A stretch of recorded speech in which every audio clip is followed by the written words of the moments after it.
Good afternoon. Today is July 7th, 2016. My name is Emma Patterson, and I am here at the Newton Free Library with Mr. Arthur Talis. Together we are participating in the Newton Talks Oral History Project that is being conducted with the Newton Free Library, Historic Newton, and the Newton Senior Center. Here we go. Mr. Talis, what is your connection to Newton? A resident of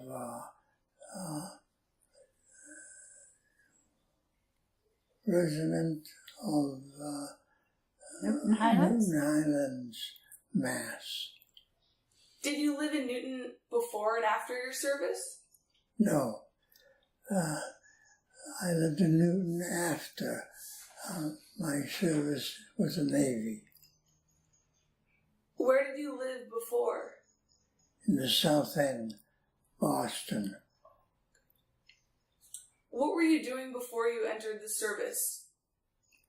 I was in college evenings in 1945. What were you studying? It was business course, accounting and taxation. Mm-hmm. During your service, what did you miss most about home aside from family and friends? Freedom. I was not free to do my own thing. I had to buckle down to the military disciplines, and I went to school in the Navy when I first was in 45. I was sent to school at Great Lakes Training Center, Naval, for 5 weeks, and then I was sent down to St. Louis Personnel Separation Center to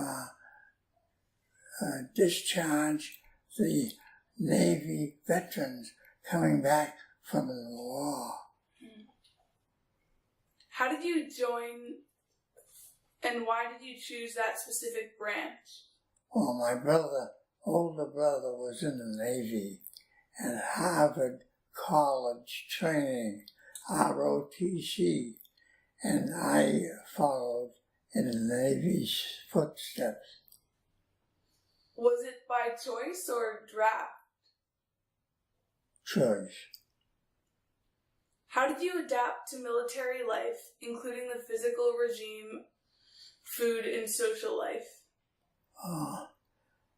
Very well. They gave me my 3 meals every day, and they gave me a canvas piece of cotton to sleep on at night, and was my meals and lodging was in the Navy, especially when I joined the ship USS Puget Sound, CVE 113. And where was that ship stationed? Alameda, California. How did you stay in touch with family and friends back home? Well, that's the story. I was working in St. Louis, Missouri, and the captain of the ship got directions to get a dispersing clerk aboard his ship before he sailed for Manila.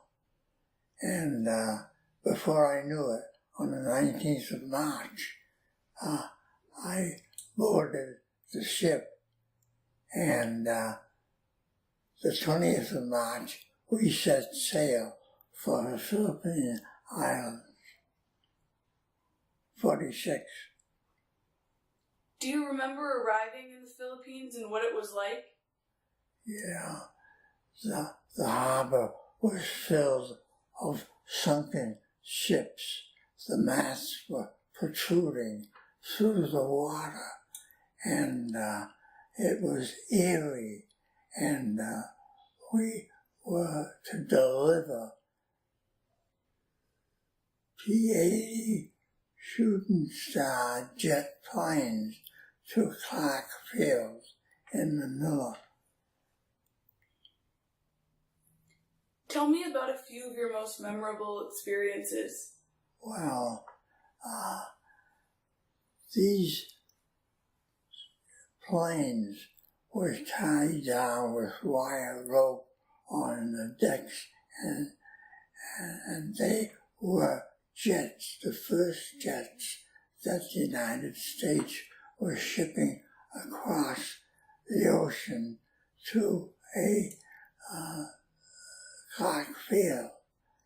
And I wasn't going to fly those jets because I didn't know a thing about them, except that I got pictures of them in my album that they were tied down on the decks, and we were making our way to Manila, and I didn't have a chance to write home on the 19th of March, and we were out 20 days to Manila.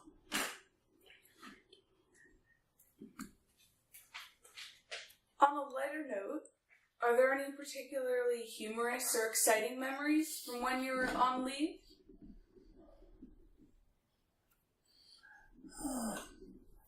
Well, I was in storekeeping.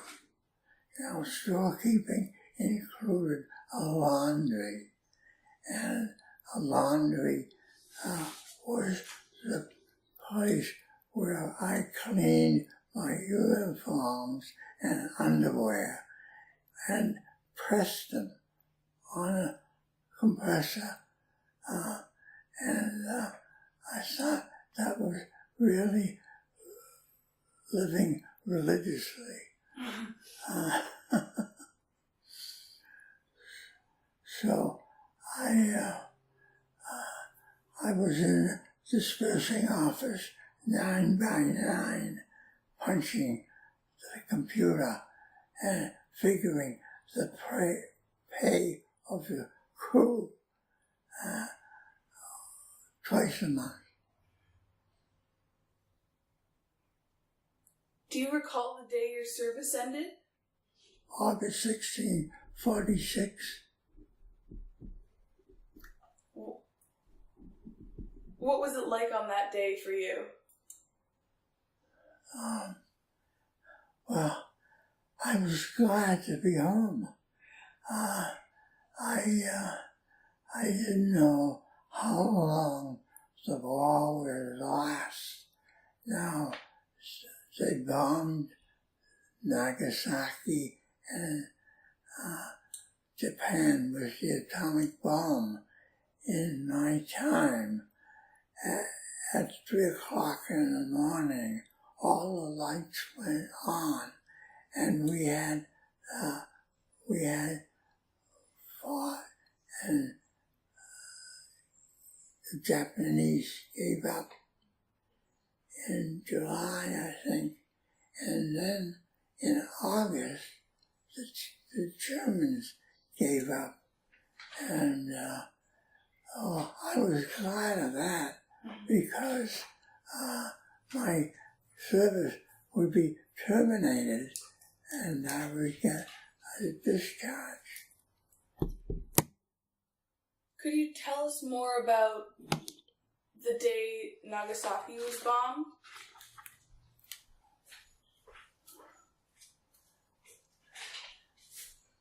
July 19th, that's a guess. Do you remember what... 1946. Do you remember your experience on that day? Yeah. I was asleep, and then the lights went on, and the shades went up, and everybody was yelling.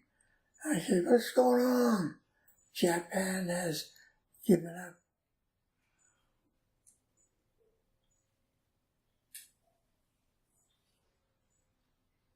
What was it like to return to civilian life?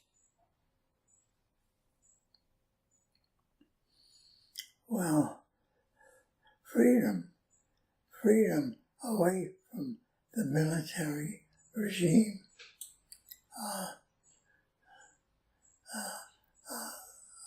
A continuation of my college and career, and family, of course. I was so pleased to be with my family. There were 8 in our family.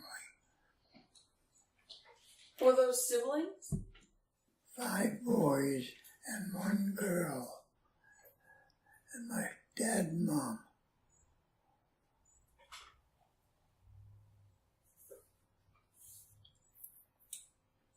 What did you go on to do after your schooling?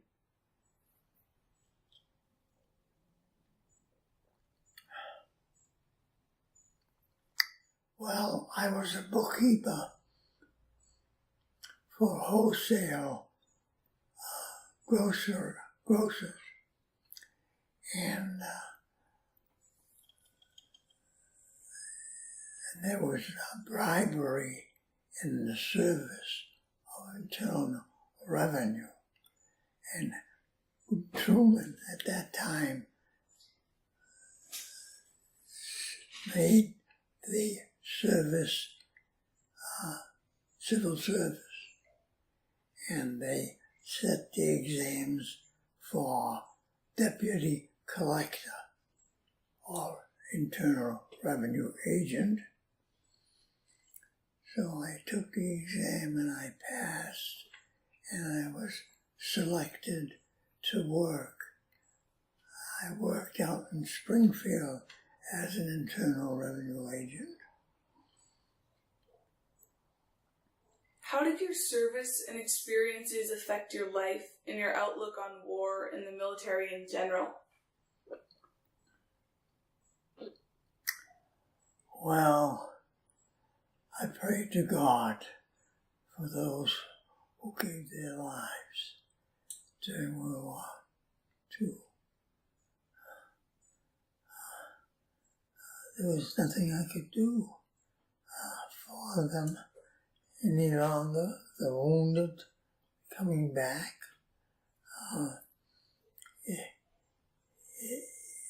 I said to myself that I was fortunate that I wasn't dumped in the sea so long ago on the warship.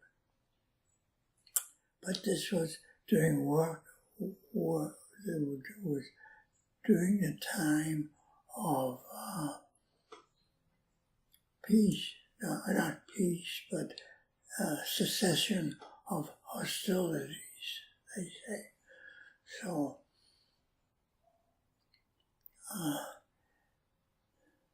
the war affected me and so many.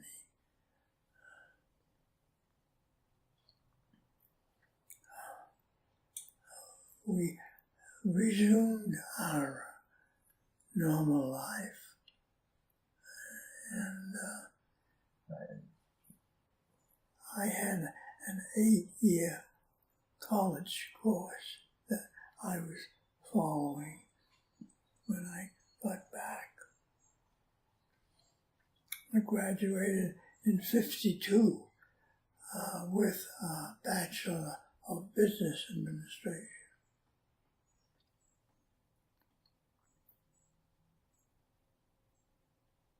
What would you like people to know 100 years from now?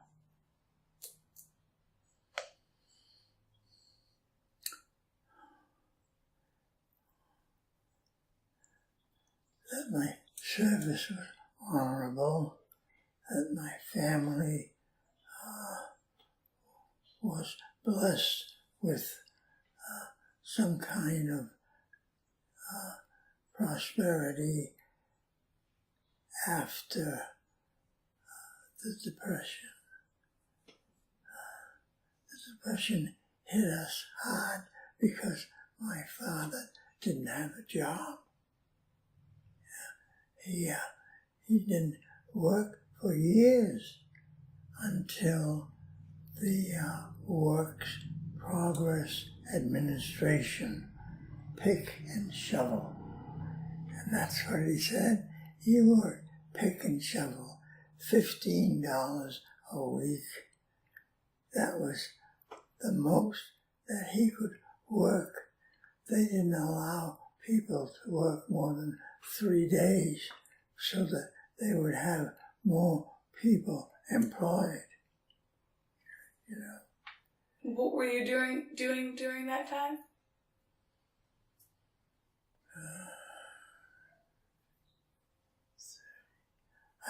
I was going to school. I was in grammar school, elementary school, high school, and then BU, college.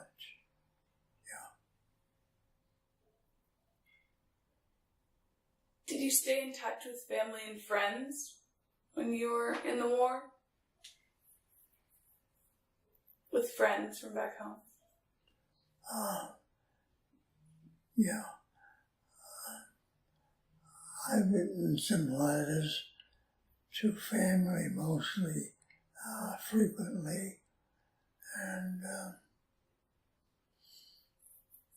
friends. If you don't mind me asking, how did you meet your wife?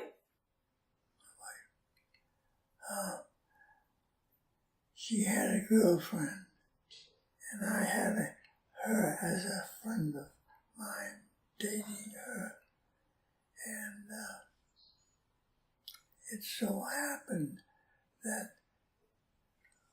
I was invited to my wife's friend's home to meet her again before she left to get married to somebody else. And, well, I met Marianne then, and it was raining, and she gave me her umbrella. So I had to return it. I returned the umbrella, and guess what?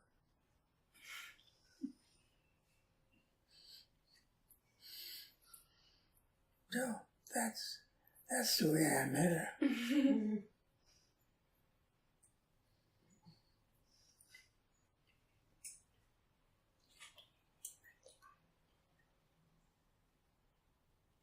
Is there anything you'd like to add? Well, our ship was loaded down with jets. And they were the first jets after the Germans had blitzed England with their buzz bombs. They were jets too. And when we found out that they had developed these jet planes, they went into production with their possible jet planes, first planes.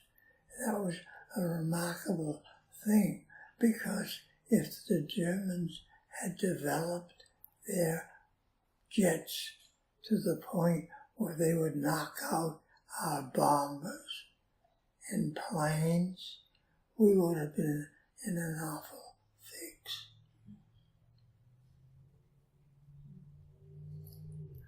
Is there anything else you'd like to add? Well, I still have a buddy of mine on board ship. We had many times when we gabbed, and we were standing on top of the flight deck, and out beyond several hundred feet was a spouting whale, and we were coming up on top of that whale, and I was afraid that we would be sunk, and I waved to the flight that there was a whale ahead of us, and we approached the whale, and at the last moment he flipped over and dived, and we were saved. Did you have any other good moments with your friend? Well, he went on to become a minister, a Methodist minister, and he lived in Illinois, and we corresponded every Christmas card. Yeah, Paul Beach was his name. Did you want to mention the international dateline? Oh yeah, it was on our voyage to Manila. We were making our way up to the line, and it was Easter Sunday, and the next day was Easter Sunday. So we had 2 Easter Sundays that occurred when we crossed the international date line. Yeah. So we had a good crew. Yeah, there were only 600 on our ship because they had taken the flight squadron off our ship, the Marine squadron. They had taken it off to make way for these jet planes. Yeah. And then we went up to, we went to San Diego, San Francisco, Puget Sound, and that's where we put the ship in mothballs. They said mothballs. Mothballs? Well, what they did was they put a plastic webbing over all the gun and movable parts so that it would withstand weather, and they moored it with other ships in Puget Sound. Yeah. Is there anything else you'd like to add?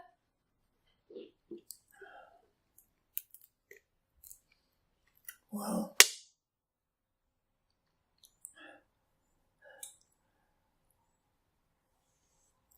I started high school at Boston Latin School. But after a few weeks, I told my brother George, I can't hack this regiment at Boston Latin. There was Latin, Greek, English, and the school was so cool and frigid to my liking. So he said, well, get something easier. So across the street was a commercial high school. So I went there to the High School of Commerce, and I graduated from there.